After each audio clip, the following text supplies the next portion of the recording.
I mean, I've been fascinated for years by artists, and I still am, that I actually don't like.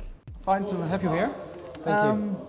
I looked at your list of inspirations actually for I think your other project on your MySpace, and the first two names in the list were David Lynch and Louis Buñuel.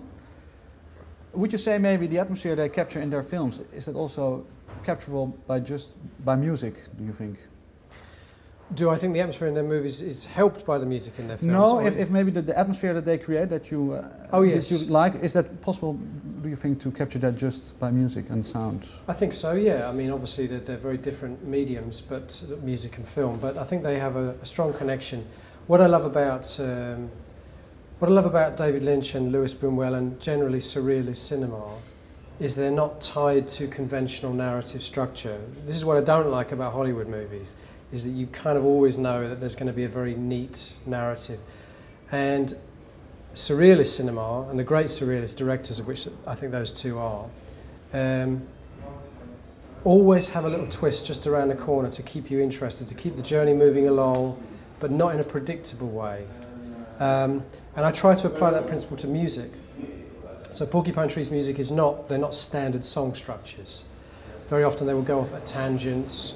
Very often they will play with different styles, sometimes within the same piece of music. So you'd have ambient music, death metal riffs, pop choruses. And I think a lot of that does come from my love of European cinema and the atmosphere of European cinema. It's always unexpected. Have you always consciously tried to emulate that also in the music, or is that something that you discovered along the way, that you had the same? It's not conscious in the sense that I'm not sort of, trying to contrive a kind of equivalent musically speaking, but I think generally if something is very, if you're passionate about something, if it means a lot to you, then naturally it tends to make its presence felt through your own work. I always think of music in visual terms anyway. Mm-hmm. Whenever I'm creating music, I'm always imagining visuals, and I'm always thinking about film projects and video projects, and some of them I do sort of take into that arena too. You know, my last solo album became a kind of full-length film as well. Mm-hmm. So for me, the combination of film and music is probably the one that interests me the most. I think film without music is definitely lesser. Yeah. Maybe do you think that in your the previous record, Fear of a Blank Planet, you criticized a bit of the fast consuming way of. Do you think maybe in another way that maybe now that people tend to be less patient when it comes to art, maybe movies and music as well, that the way that you write to make the certain changes in styles, is that something that became quicker over the years, or do you think that you sort of?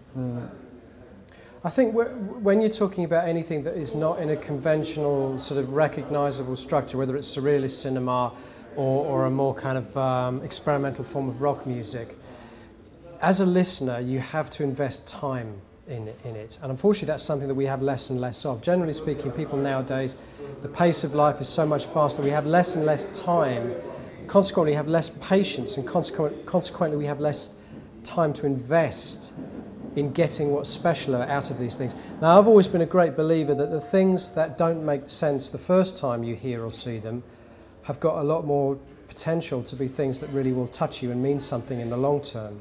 Mm-hmm. And the things that are very immediate, very often they don't have anything to offer you beyond that. But do you mean like you would absolutely, there has to be something in it that you hear the first time, maybe already to play it a second time if you think it's rubbish? Or a third, or a fourth, or a fifth, or a 10th, or a 100th time. Can you give an example of a record that you had like to listen to 10 plus times? Oh yeah, when I was a kid, the first time I heard Captain Beefheart, Trout Mask Replica, which is one of the most bizarre albums ever made.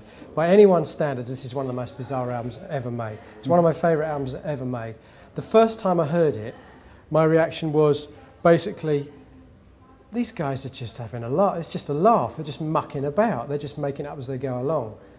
But there was something about it that made me go back. It piqued my curiosity. And I think that's the thing. But sometimes when you see or you hear something, it may not make sense to you the first time, but something about it piques your curiosity and makes you go back. And the second time it begins to reveal more of its kind of power and its emotion. And then the third, fourth, fifth, and then after that maybe it becomes your favourite thing, you know. But is it maybe possible just by music, or also by maybe the way of thinking that they present also within the music and artwork, maybe that appeals to you also? Because I think anything, I think it's very often the whole package, yeah.